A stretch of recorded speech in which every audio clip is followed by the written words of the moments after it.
நல்லதோர் வீணை செய்தே அதை நலங்கட புழுதியில் எரிவதுண்டோ சொல்லடி சிவசக்தி என்னை சுடர் மிகும் அறிவுடன் படைத்து விட்டாய். வல்லமை தாராயோ இந்த மாநிலம் பயனுற வாழ்வதற்கு.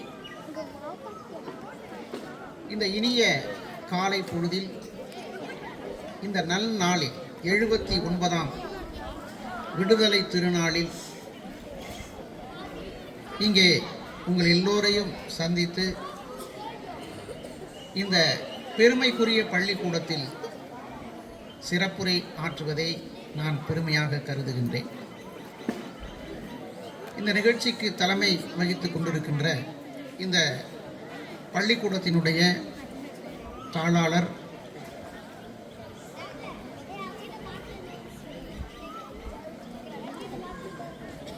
திரு சையத் ஃபயாஸ் ஃபீரன் அவர்களுக்கும், நன்றி உரை ஆற்றி இருக்கின்ற அப்துல் சலாம் 7ஆம் வகுப்பு மாணவர் அவர்களுக்கும், வரவேற்புரையாற்றிய அஸ்மா 6ஆம் வகுப்பு மாணவர் அவர்களுக்கும், நிர்வாக அலுவலராக அமைந்திருக்கின்ற ஐயா அவர்களுக்கும், இந்த நிகழ்ச்சியை அழகாக தொகுத்து வழங்கி கொண்டிருக்கின்ற அன்பு குழந்தைகளுக்கும், நல்ல குழந்தைகளை உருவாக்கினால்தான் நல்ல தேசத்தை நாம் படைக்க முடியும் என்கின்ற எண்ணத்தை மனதிலே விதைத்து வளர்த்து கொண்டிருக்கின்ற பெற்றோர் பெருமக்களுக்கும், நாளைய உலகின் நம்பிக்கை நட்சத்திரங்களாக விளங்கப் போகின்ற இந்த பள்ளிக்கூடத்தினுடைய அன்பு குழந்தைகள் அனைவருக்கும் நெஞ்சம் நிறைந்த சுதந்திர தின வாழ்த்துக்களையும் வணக்கத்தையும் முதலாவதாக தெரிவித்துக் கொள்கின்றேன். இங்கே என்னை அறிமுகப்படுத்தி பேசுகின்ற போது ஐயா அவர்கள் சொன்னார்கள், நான் இந்த பகுதியைச் சேர்ந்தவன் என்று, ஒற்றை அழைப்பிலே வந்தேன் என்று. என்னுடைய ஆசிரியர் எனக்கு சொன்னார், என்னுடைய ஆசிரியர், அது மாத்திரமல்ல, நான் பிறந்து வளர்ந்து ஓடி ஆடி விளையாண்ட இந்த பகுதியிலே பெருமைக்குரிய ஒரு பள்ளிக்கூடத்தை நிறுவி அந்த பள்ளிக்கூடத்திலே நம்மையும் சிறப்புரை ஆற்ற அழைக்கின்றார்கள் என்ற செய்தி, அதைவிட ஒரு பெரிய பேரு, ஒரு பெருமை எனக்கு வேறொன்றும் இருக்க முடியாது. நான் நிறைய மேடைகளிலே பேசியிருக்கிறேன், நிறைய பள்ளிக்கூடங்களுக்கு சென்று இதை போலவே குடியேற்றி சிறப்புரை வழங்கி இருக்கிறேன். கடல் கடந்தும் சென்று வெளிநாடுகளிலும் சென்று கூட நான் பேசியிருக்கிறேன். ஆனால் எல்லாவற்றையும் விட எப்போதும் நாம் எங்கே தொடங்குகிறோம் என்பதை யாரும் மறந்துவிடக்கூடாது. நான் தொடங்கிய இடம் இந்த இடம்தான். ஆட்டுமந்தை தெரு, தட்டான் தெரு, கீழவாசல், இதெல்லாம் நான் ஓடி ஆடி விளையாண்ட பகுதி. இந்த பள்ளிக்கூடத்துக்கு பின்னாடி ஒரு வீடு இருக்கு. அந்த வீட்டில் தான் என்னுடைய நண்பன் சாதிக் பாட்சா இருந்தான். தற்பொழுது இல்லை. என்னுடைய நண்பன் சாதிக் பாட்சா. இந்த பக்கம் ஒரு வீடு இருக்கு. என்னுடைய நண்பன் சார்லஸ் அங்கதான் இருந்தான். இன்னைக்கு சமத்துவபுரம் என்று புதிதாக செயற்கையாக ஏதோதோ உருவாக்கி இதுதான் சமத்துவபுரம் என்று சொல்லுகிறார்கள். என்னை பொறுத்தவரையில எனக்கு தெரிந்த, இன்றைக்கும் நிலை குலையாத ஒரு சமத்துவபுரம் ஒன்று உண்டென்றால் நம்முடைய தஞ்சாவூரில் இருக்கின்ற இந்த பகுதிதான் சமத்துவபுரம் என்று சொல்லுவேன். ஏனென்றால் நான் இப்பொழுது முதல்வர் அவர்களிடத்திலே பேசிக் கொண்டிருந்தேன். என்னுடைய நண்பர்கள் எல்லா சமயத்தையும் சேர்ந்தவர்களாக இந்த இடத்துல ஒன்றாக பழகி வாழ்ந்தோம். இன்றைக்கும் அப்படித்தான். ஏதோ ஒரு காலத்திலே இருந்தது அப்படி இல்லை. இன்றைக்கும் இந்த பள்ளிக்கூடத்திலே கூட எல்லா சமயத்தை, எல்லா சமூகத்தை சேர்ந்தவர்களும் படித்துக் கொண்டிருக்கிறார்கள். இந்த பள்ளிக்கூடம் அமைந்திருக்கின்ற இந்த பகுதி மிகப்பெரிய இந்த நாட்டிற்கு ஒரு எடுத்துக்காட்டாக விளங்குகின்ற சமத்துவபுரம் என்று சொல்வேன். அந்த சமத்துவ சிந்தனை தான் நம்முடைய உள்ளத்திற்குள் நமக்கு தேவை. இங்கே கொஞ்ச நேரத்துக்கு முன்னாடி நம்முடைய மாணவி ஒருவர் ஆங்கிலத்திலே ஒரு உறுதிமொழியை வழங்கினார். நாம் எல்லாருமே அந்த உறுதிமொழியை திரும்ப திரும்ப சொன்னோம். நம்முடைய உதடுகள் உச்சரித்தன. அதன் தொடர்ச்சி தான் என்னுடைய பேச்சு. வேற ஒன்றும் அல்ல. நான் வேற எதுவும் புதுசாலாம் தலைப்பெல்லாம் நான் எடுத்துட்டு வரல. இங்க நம்முடைய மனம் நிறைந்த இந்த நேரத்தில் நாம் சில உறுதிமொழிகளை எடுத்துக்கொள்ள வேண்டும்.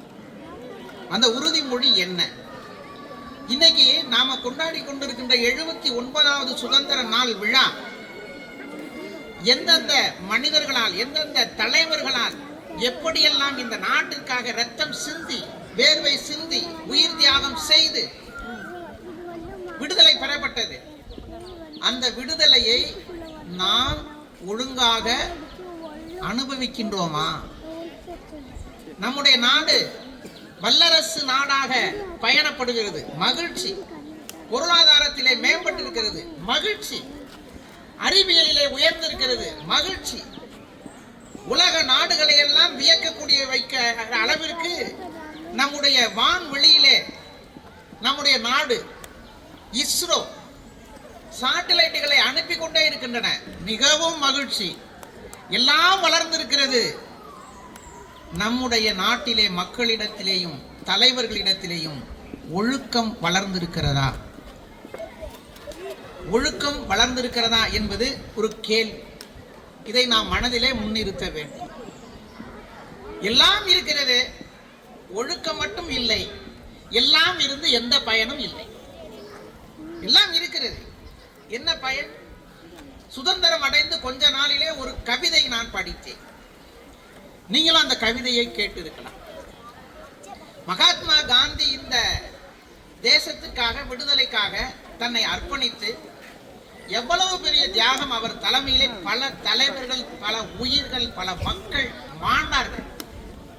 அதை மையமாக வைத்து ஒரு கவிதை எழுதப்பட்டது. மகாத்மாவே,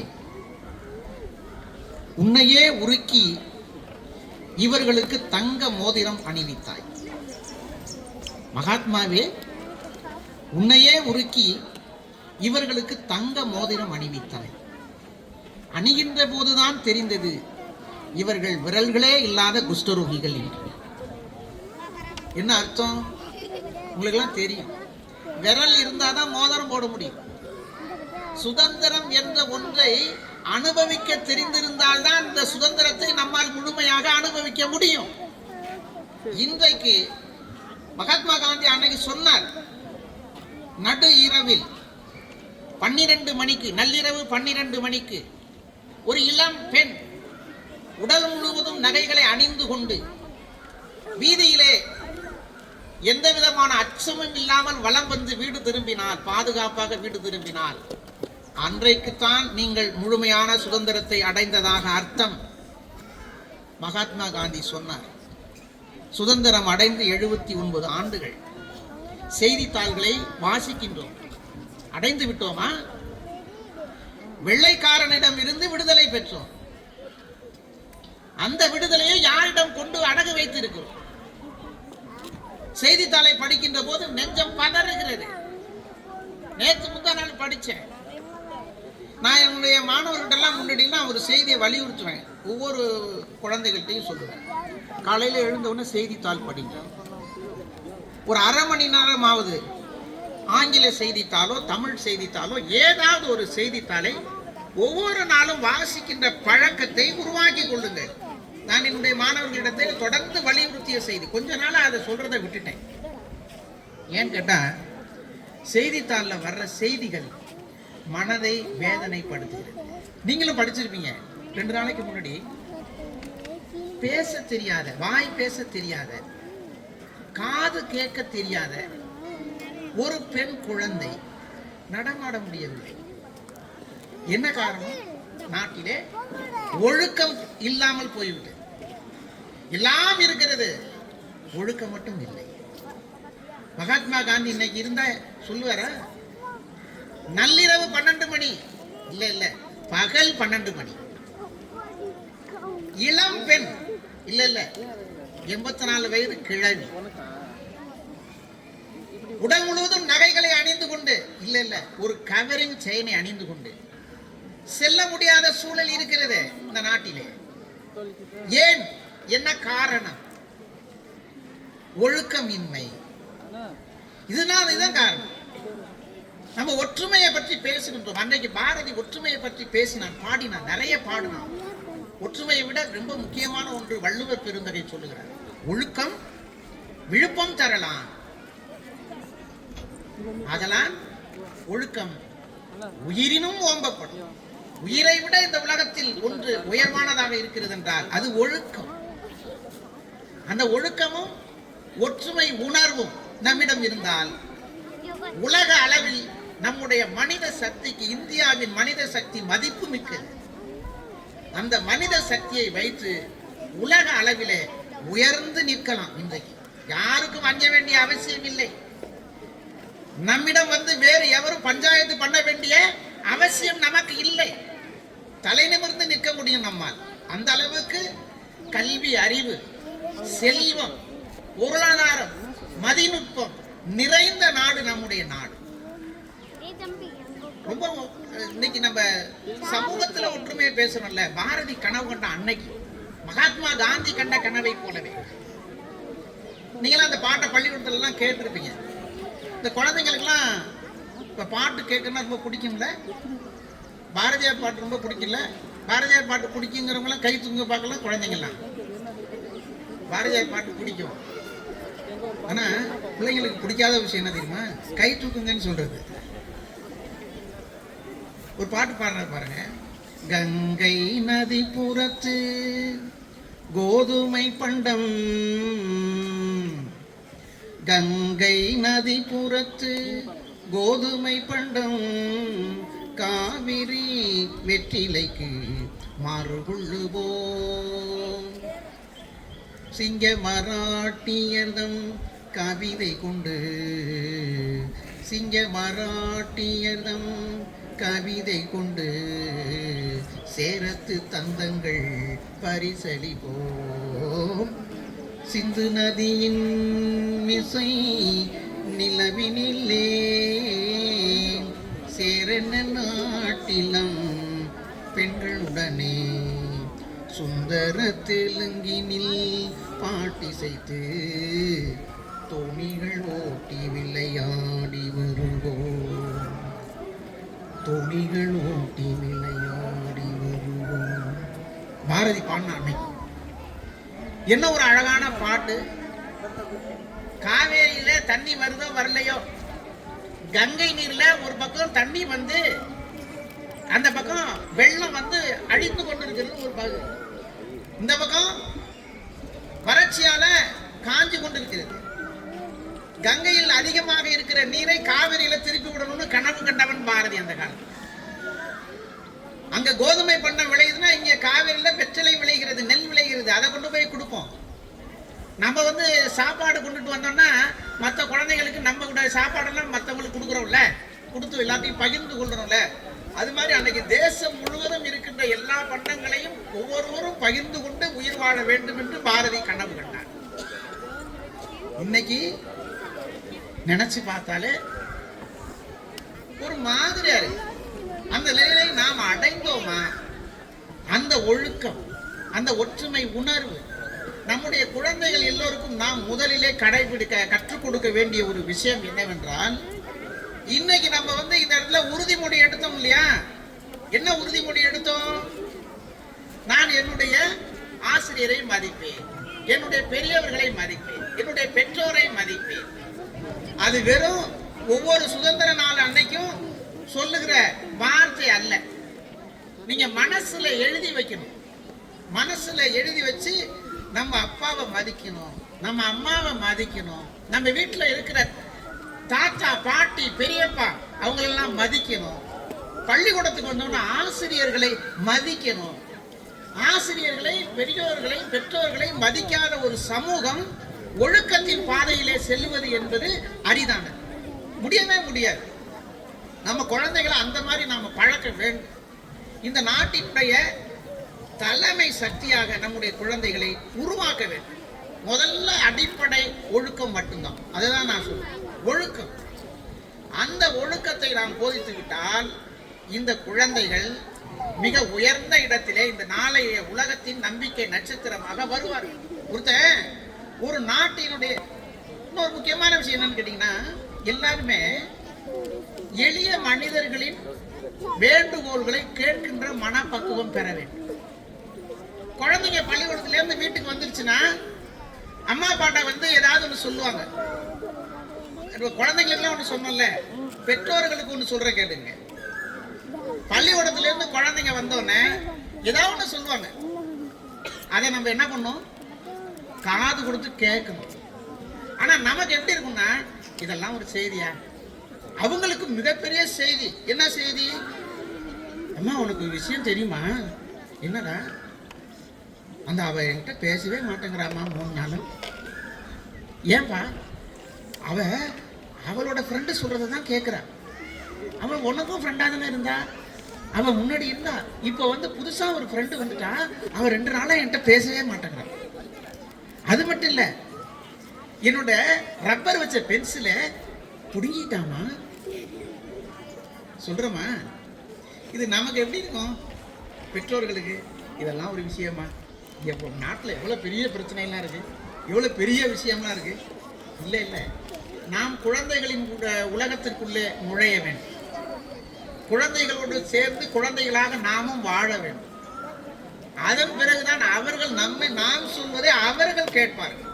எனவே நாம் சொல்வதை அவர்களும், அவர்கள் சொல்வதை நாமும், 2 பேரும் ஒருத்தர் கேட்டு இந்த உலகத்தை வழிநடத்த வேண்டும், உயர வேண்டும். இல்லைன்னா வழி கிடையாது. ஒரு நாட்டில் ஒரு மன்னன் ஆட்சி நடத்தி கொண்டிருந்தான். அவனுக்கு ஒரே ஒரு மகன் இருந்தான். மகனுக்கு ஒரு ஆசை. என்ன ஆசை தெரியுமா? நாம எப்படியாவது இந்த நாட்டுக்கு மன்னன் ஆகிவிட வேண்டும் என்ற ஆசை எல்லாருக்கும் இருக்குதானே செய்யும். எப்ப அவர் மன்னனாக முடியும்? அப்பா மண்டையை போட்டாதான் மன்னனாக. எப்ப மண்டையை போடுவாரு தெரியல. இதே மாதிரி உட்கார்ந்து காத்துக்கிட்டே இருக்க முடியுமா? இது தெரிஞ்சு போச்சு அப்பாவுக்கு.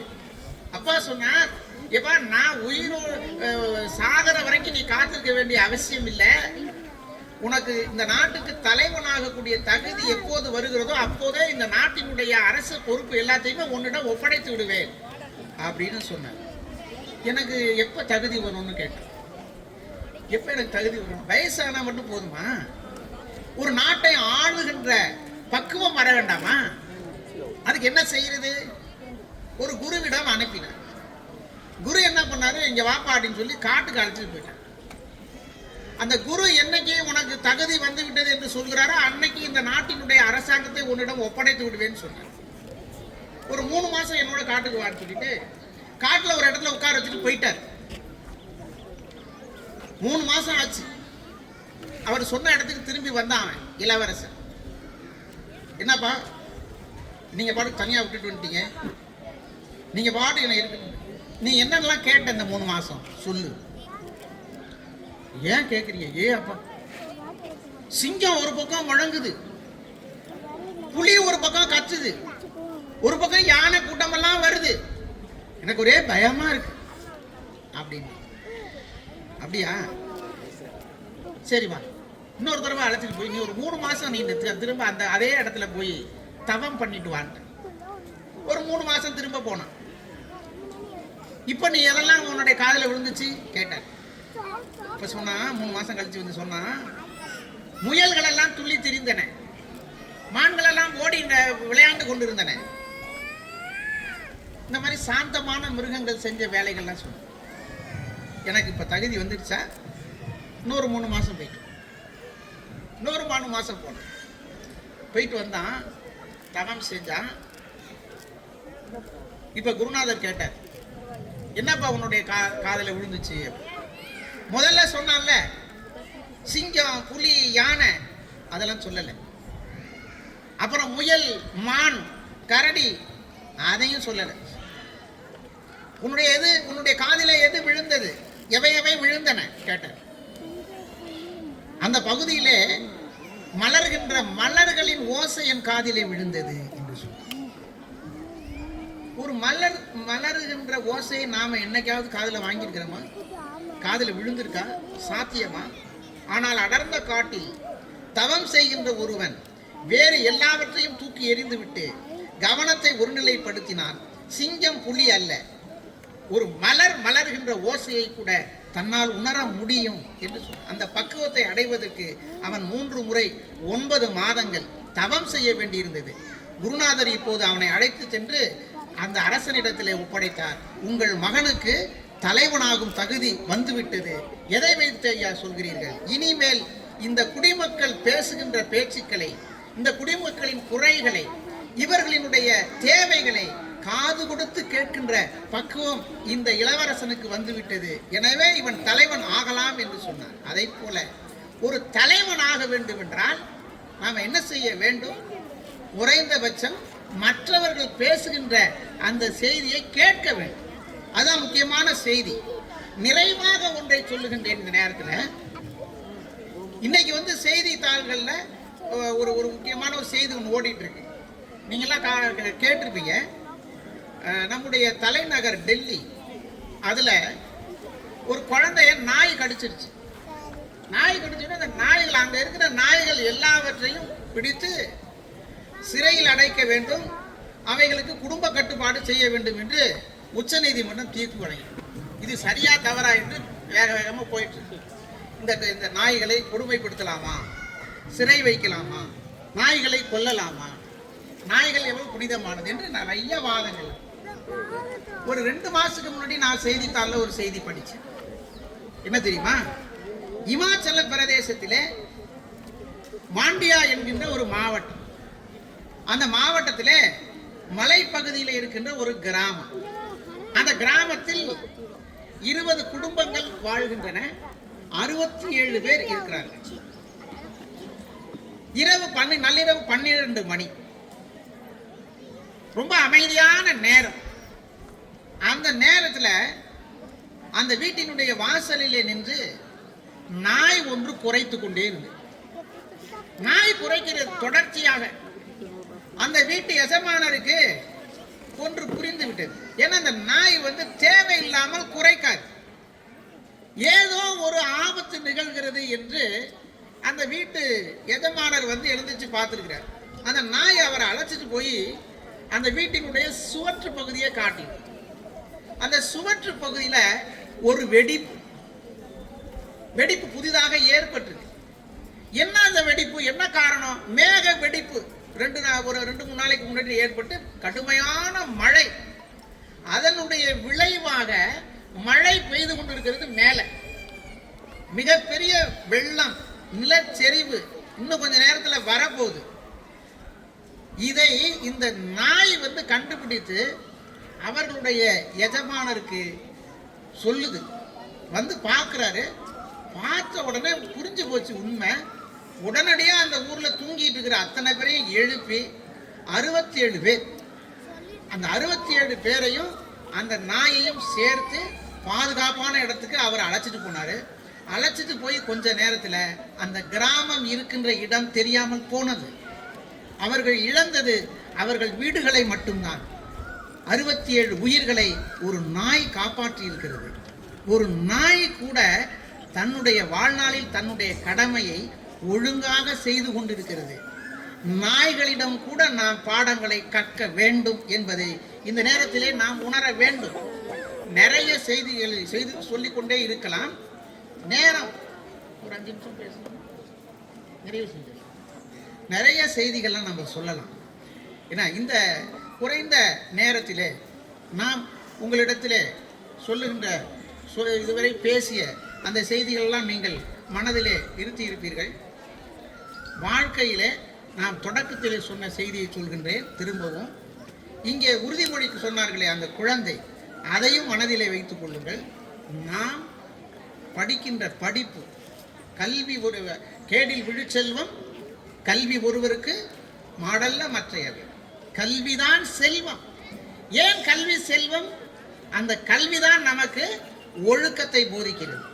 நம் குழந்தைகளிடத்திலே ஆண் குழந்தையாக இருந்தால் பெண் குழந்தைகளை மதிக்க வேண்டும் என்று சொல்லித்தர வேண்டும். அதை போலவே ஆண் குழந்தைகளிடத்திலேயும் பெண் குழந்தைகளிடத்தில் 2 பேர்கிட்டையுமே இந்த சமூகத்தை இந்த இந்த குடும்பத்தை எல்லாரும் முதல்ல குடும்பத்தை பாதுகாக்கணும், நம்முடைய அப்பா அம்மாவை மதிக்கணும், நம்முடைய வீட்டை பாதுகாக்கணும், போற்றணும். அதன் பிறகுதான் அதனுடைய வளர்ச்சி, அதனுடைய நீட்சி தான் நாடு. நாடு என்பது தானாக வந்து விடாது. எனவே நம்முடைய தனி மனித ஒழுக்கத்தை நாம் கற்றுக்கொள்ள வேண்டும், அதை பின்பற்ற வேண்டும். அதை வைத்து இந்த நாட்டை, பாரதி பாடினானே, தேசத்தை காத்தல் செய் என்று, அதை போல் இந்த தேசத்தை காத்தல் செய்ய வேண்டும் என்றால் நாம் நம்முடைய நல்ல பழக்க வழக்கங்களை உருவாக்கி கொள்வோம் என்று உறுதிமொழியை இந்த நாளிலே எடுத்து, நாளைய உலகத்தின் நம்பிக்கை நட்சத்திரங்களாக நம்முடைய குழந்தைகளை உருவாக்குவோம் என்று சொல்லி இந்த அருமையான வாய்ப்பை வழங்கிய அனைத்து நல்ல உள்ளங்களுக்கும் நன்றி கூறி விடைபெறுகிறேன். நன்றி, வணக்கம்.